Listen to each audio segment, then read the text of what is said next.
Have you ever had one of those projects that just doesn't quite work the way you want it to? This is going to be my bog garden.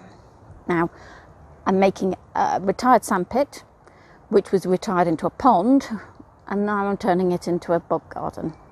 It's quite good. Leaky liner, bog garden, perfect. And I read what I needed. I needed a bit of liner, tick, tick. I needed a bit of gravel on top, tick, tick. What I forgot to do was create the sump. So I've got a nice dip, but I haven't got the liner going up the sides. So I need to start and do it again. Now that's just a little bit of digging out. I couldn't decide, but at 3 o'clock this morning, my brain said, no, if you want this bog garden to be fit for purpose, if you want it to last another 20 years, if you want it to be the bog garden of your dreams, don't really have dreams about bog gardens, but you need to get it right. You don't need to put up with good enough. So I am. I'm going to do some re-leveling. I'm going to give it a sump. I'm going to swap the line around so it's the right size. That's kind of what we do with our contracts. We put up with something that's not quite right. The payment process doesn't quite work. You know, it's too administratively burdensome. It's too much filling in the blanks. There's too many options. Nobody knows how to fill it in. It doesn't really fit with our other processes. It doesn't sound like us.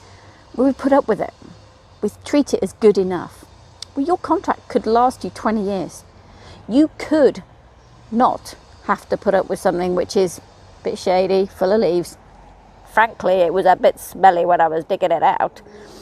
You won't have to put up with that kind of stuff if you get it right. So think about, what is it about your contract that irritates you, that isn't quite right? Work on it. Like a terrier with a bone or a bird with a worm, work on it. Make sure that it's actually right, that it's fit for the purpose.